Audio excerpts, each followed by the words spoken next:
तो कहानी की शुरुआत इंडिया के कोरोना काल में होती है। कार्तिका नाम की लड़की से मिलने उसकी एक फ्रेंड प्रिया आती है। कोरोना में लॉकडाउन की वजह से अब वो दोनों घर से बाहर ज्यादा दूर नहीं जा सकती थीं, जिसके कारण वह दोनों बहुत ज्यादा बोर हो जाती है। कार्तिका को बुक्स पढ़ने का बहुत शौक होता है। प्रिया उसे बताती है कि उसका भाई ने रिसेंटली में एक बहुत पुरानी लाइब्रेरी खरीदा है। टाइम पास करने के लिए तुम उस लाइब्रेरी में जाकर बुक्स पढ़ सकती हो। अगले दिन हम देखते हैं कि कार्तिका लाइब्रेरी में पहुंच जाती है और उसे वहां पर एक डरावनी भूतिया कहानी वाली किताब मिल जाती है। ये किताब देखने में भी बहुत खतरनाक थी। कार्तिका देखती है कि उस बुक में बहुत छोटे छोटे शॉर्ट स्टोरी लिखा हुआ है जो उसे अट्रैक्टिव लगती है और वह बुक पढ़ना स्टार्ट करती है। बुक का पहला स्टोरी एक मीरा नाम की लड़की के ऊपर थी जो अपने अपार्टमेंट के बाहर रो रही थी। वहां पर शक्ति नाम का लड़का आता है और उससे पूछता है कि क्या हुआ। मीरा बताती है कि लैंडलॉर्ड ने उसे जबरदस्ती फ्लैट खाली करवा दिया। शक्ति उसे अपने साथ रहने के लिए बोलता है और वह मान जाती है। अगली सुबह हम देखते हैं कि मीरा का लैंडलॉर्ड मर चुका है। यह सुनकर मीरा शॉक्ड हो जाती है। दरअसल मीरा ने उसे श्राप दिया था कि उसकी मौत सर फटने से हो जाए और उसका मौत एग्जैक्ट सर फटने से ही हुआ है। लेकिन शक्ति हंसने लगता है। वह उसे कहता है कि यह बस एक इत्तेफाक है। तभी उनके घर पर एक फूड डिलीवरी बॉय आता है। मीरा अपने मन में ही उसे श्राप दे देती है। अब वे दोनों ये देखने लगते हैं कि उसके साथ कुछ गलत होगा या नहीं, और उस डिलीवरी बॉय की बाइक चालू नहीं होती है। अगले दिन हम देखते हैं कि मीरा घर से बाहर जा रही थी, लेकिन घर का दरवाजा बाहर से लॉक था। तभी घर पर शक्ति आ जाता है। मीरा उससे पूछती है कि तुमने दरवाजा बाहर से क्यों बंद किया था। यह सुनकर शक्ति बहाना बना लेता है कि मैंने गलती से लॉक कर दिया था। लेकिन मीरा को उस पर शक हो जाता है और वह देखती है कि शक्ति किसी की लाश को एक बैग में पैक कर ले जा रहा है। यह नज़ारा देखकर मीरा का हाल बुरा हो जाता है। अगले दिन जब शक्ति घर पर नहीं था तो मीरा उसके कमरे में चली जाती है। तब उसे वहां पर एक लड़की की लाश दिखती है। यह देखकर मीरा बहुत ज्यादा डर जाती है और वह अपार्टमेंट छोड़कर भागने की कोशिश करती है, लेकिन शक्ति उसे पकड़ लेता है और उसे बुरी तरह से मारता है और एक कुर्सी पर बांध देता है। यहाँ हमें पता चलता है कि शक्ति एक साइको किलर है और उसे ऐसा करने में मजा आता है। तभी हॉल से कुछ आवाजें आने लगती हैं, इसलिए शक्ति देखने के लिए रूम से बाहर जाता है, लेकिन उसे कुछ डरावनी आवाज आने लगती है। तभी उसे उसके दोस्त का कॉल आता है। शक्ति उसे मीरा के बारे में बताता है। मीरा बहुत खूबसूरत थी, इसलिए उसका दोस्त उसे फेसबुक पर सर्च करता है और उसे पता चलता है कि मीरा तो 5 साल पहले मर चुकी थी। अब ये सब देखकर शक्ति समझ जाता है कि मीरा एक आत्मा है। अब हम देखते हैं कि मीरा की आत्मा शक्ति पर पीछे से हमला कर देती है और यह सीन यहीं पर कट हो जाता है। इसके बाद हम देखते हैं कि मीरा अपना सामान लेकर उस घर से बाहर जाने लगती है, यानी कि अगले शिकार की तलाश में। कार्तिका को यह कहानी पढ़कर आसपास अजीब शक्ति का एहसास होता है, लेकिन उसे वह इग्नोर करके अगले कहानी की तरफ बढ़ती है। इस कहानी में हम देखते हैं कि एक यूट्यूबर एक एक्ट्रेस से मिलने उसके घर जाता है। उस लड़की का नाम था काजल और वह एक फिटनेस इन्फ्लुएंसर थी। लड़का उसके साथ वीडियो बनाना चाहता था कि वह लॉकडाउन में क्या क्या काम करती है। कुछ दिन बाद हम देखते हैं कि काजल उस आदमी पर हमला करके उसे एक कमरे में बंद कर देती है। हम देख पाते हैं कि उस कमरे में और भी कई लोग थे। दरअसल काजल एक साइको थी। उसे लोगों की अंगुलियां खाना बहुत अच्छा लगता था। काजल उसे अंदर बंद करती है और यह दूसरी कहानी यहीं पर खत्म हो जाती है, यानी अब उस आदमी का भी वही हाल होने वाला था। इस कहानी को पढ़कर कार्तिका सोच में पड़ जाती है और तभी उसे उस लाइब्रेरी में काला साया दिखाई देता है। वह डरकर उसकी दोस्त प्रिया को कॉल करती है और बताती है कि वह जो किताब पढ़ रही है वह 100 साल पुराना है, लेकिन उस किताब की कहानी आज की प्रेजेंट टाइम की है जिसमें लॉकडाउन का जिक्र है। प्रिया उसे ऑथर का नाम देखने के लिए बोलती है, लेकिन उस बुक से ऑथर का नाम गायब था। प्रिया अब डर के अगले कहानी की तरफ बढ़ती है। अगले कहानी में हम देखते हैं कि जैकब और उसकी फ्रेंड म्यूजिक एल्बम बनाने के लिए एक एक्टर सिद्धार्थ आनंद के घर जाती है। जब वह लोग म्यूजिक शूट कर रहे थे तो अचानक बिजली चली जाती है। ये देख म्यूजिक कंपोजर वहां पर मोमबत्ती जलाने लगता है, लेकिन एक आत्मा आकर बार बार वह मोमबत्ती बुझा देता है।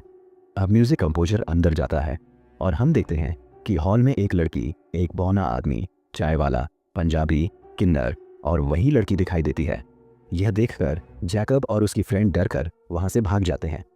अगले दिन हम देखते हैं कि डायरेक्टर को उसके बॉस का कॉल आता है। वह कहता है, तुमने उस एक्सीडेंट के बारे में सुना है? और वह उसे बताता है कि वहां पर और भी लोग मारे गए हैं जिनकी फोटो भी उसी बिल्डिंग में है। यह देखकर डायरेक्टर शॉक हो जाता है और तभी उसे मरे हुए म्यूजिक कंपोजर का कॉल आता है। यह देख उसे एहसास होता है कि जिन लोगों को कल उसने देखा था वे अब मर चुके थे। उसके बाद उसे वही काजल दिखाई देती है जो उंगलियां काटकर खा जाती थी, लेकिन अगले ही पल वह दोनों आत्माएं गायब हो जाती हैं। अब कार्तिका इन लोगों के बारे में इंटरनेट पर सर्च करती है और देखकर शॉक में चली जाती है कि यह लोग रियली में एग्जिट करते थे और बुक की तरह ही इन लोगों का डेट हुआ था कि अब कार्तिका अगले कहानी की तरफ बढ़ती है। अब हम देखते हैं कि 100 साल पहले एक गांव से 8 बच्चे गायब हो चुके हैं और बहुत सारे आदमी का सर कटा हुआ मिलता है, जिससे गांव वाले बहुत डर जाते हैं और सब सोचने लगते हैं कि गांव में कोई चुड़ैल का साया है। उसी गांव में हम एक कार्तिका नाम की लड़की को देखते हैं जो बहुत खूबसूरत होती है और गांव वाले उसका बहुत इज्जत करते हैं क्योंकि वह दिल की बहुत अच्छी थी। दरअसल कार्तिका का पति फौज में भर्ती था। तभी उसका देवर, जिसका नाम उप्पल नायडू था, वहां पर आता है और वह उसे बताता है कि भैया को छुट्टी मिल गई है, वह जल्दी आने वाले हैं। यह सुनकर कार्तिका बहुत खुश रहती है कि उसका पति बहुत सालों बाद वापस आ रहा था। इसी खुशी में वह गांव वालों को दावत देती है और सरपंच भी वहां पर आ जाता है और वह दोनों बातचीत करने लगते हैं और हमें यह पता चलता है कि कार्तिका दरअसल आंख बंद करके फ्यूचर देख सकती है और वह जो भी फ्यूचर में दिखती थी उसे वह बुक में लिखती थी। कभी कभी वह 100 साल पहले की भी फ्यूचर देख पाती थी। सरपंच को इस बात पर विश्वास नहीं हो रहा था, तो कार्तिका ने एक कागज पर लिखा कि सरपंच, आप मटका मत तोड़िएगा। अगले ही पल सरपंच की गलती से मटका टूट जाता है। यह देख वह हैरान रह जाता है। अगले दिन हम देखते हैं कि कार्तिका का पति वापस तो आता है, लेकिन झंडा पर लपेटे हुए। दरअसल वह जंग पर शहीद हो चुका था। अब सरपंच की नज़र कार्तिका के प्रॉपर्टी पर थी, लेकिन कार्तिका सरपंच के बातों पर नहीं आती और उसे घर से बाहर निकालने के लिए बोलती है। और यहाँ पर हम जान पाते हैं कि कार्तिका की एक बेटी भी है जिसका नाम उमा देवी होता है।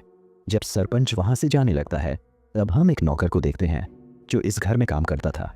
वह सरपंच से बताता है कि कार्तिका का एक चुड़ैल है, उसने उसे कुत्ते को खाते हुए देखा है और जो गांव से बच्चे गायब हो रहे हैं वह कार्तिका का ही गायब कर रही है। उसने उसे अपनी आंखों से देखा था। अब सरपंच रात में एक पंडित को बुलाता है। पंडित जब कार्तिका से मिलने जाती है तो उसे वह पीट कर भगा देती है। लेकिन दोस्तों, यहाँ पर जो दिखता है वह होता नहीं है, क्योंकि हमें यहाँ पर कार्तिका को देख नहीं पाते हैं। पंडित सरपंच से कहता है कि कार्तिका एक चुड़ैल है और वह पूरा गांव के लिए खतरा है। उसकी सजा यही है कि उसकी जुबान काट दी जाए, जिससे वह किसी को श्राप नहीं दे पाएगी। अब उसे और उसकी बेटी को गांव के बाहर एक झोपड़ी में रहना पड़ता है। एक रात जब सरपंच अपने घर जा रहा था तब रास्ते में उसे वही पंडित मिलता है और वह उसको करने की कोशिश करता है। भागते हुए सरपंच उप्पल नायडू के पास पहुंचता है, लेकिन उप्पल नायडू सरपंच को मार देता है और खुलासा होता है कि मैन विलन उप्पल नायडू ही था। दरअसल उसे उसकी भाभी और भैया का पूरा प्रॉपर्टी चाहिए था। उसी ने प्लान बनकर पूरा गांव वाले को विश्वास दिलाया था कि कार्तिका एक चुड़ैल है और गांव में हो रही मौतों की जिम्मेदार वह ही है। इस कारण पूरा गांव उसका बहिष्कार कर देता है। इस बात से परेशान होकर कार्तिका अपनी बेटी के साथ सुसाइड करने की कोशिश करती है, लेकिन तभी उप्पल नायडू गांव वाले के साथ वहां पर पहुंच जाता है और कार्तिका का देवर गांव वालों को विश्वास दिलाता है कि उसकी बेटी को मारने वाली थी और अब गांव के लोग भी यही समझते हैं कि कार्तिका ही चुड़ैल है। इसलिए अगले दिन गांव के सभी लोग कार्तिका को पत्थर से मारकर उसे मार डालता है। फिर वे लोग उसे पेड़ पर टांग देते हैं। अब हम देखते हैं कि उप्पल नायडू बहुत ज्यादा खुश था क्योंकि सारा प्रॉपर्टी उसके नाम हो चुका था। तभी अचानक एक आत्मा का शायद देखते हैं जो कि कार्तिका का था और वह उन लोगों को मार डालती है। अब हम कहानी प्रेजेंट में देखते हैं। यह स्टोरी पढ़कर कार्तिका बहुत ज्यादा डर जाती है और वह उसकी दोस्त प्रिया को कॉल करती है। प्रिया उसे तुरंत अपने घर बुलाती है और प्रिया उसे एक शॉकिंग बात बताती है कि इस बुक का ऑथर का नाम कार्तिका ही है और प्रेजेंट वाले का भी नाम कार्तिका ही था। यही नहीं बल्कि दोनों का हैंडराइटिंग भी सेम था। प्रिया उसे बताती है कि तुम ही पास्ट वाली कार्तिका हो और तुम्हारा पुनर्जन्म हुआ है और तुम भी फ्यूचर प्रिडिक्ट कर सकती हो। यह टेस्ट करने के लिए कार्तिका एक पेपर पर लिखती है कि उसको करने के लिए एक सेंटर आए जिसके एक हाथ में कुल्हाड़ी और दूसरे हाथ में बेल हो। तभी दरवाजे की घंटी बजती है और वे दोनों डर जाती हैं। दरवाज़ा खोलने पर हम देखते हैं कि वहाँ पर प्रिया का भाई था जो प्रिया को लेने के लिए आया था और वे दोनों वहाँ से चले जाते हैं। कार्तिका दरवाज़ा बंद कर देती है और तभी हम देखते हैं कि सामने वही सेंटा खड़ा था जो उसने क्रेडिट किया था और उसके एक हाथ में कुल्हाड़ी और दूसरे हाथ में बेल था और मूवी यहीं पर समाप्त हो जाती है। तो दोस्तों, ऐसे ही और शानदार मूवी एक्सप्लेनेशन देखने के लिए हमारे चैनल को सब्सक्राइब करें। मिलते हैं अगली वीडियो में।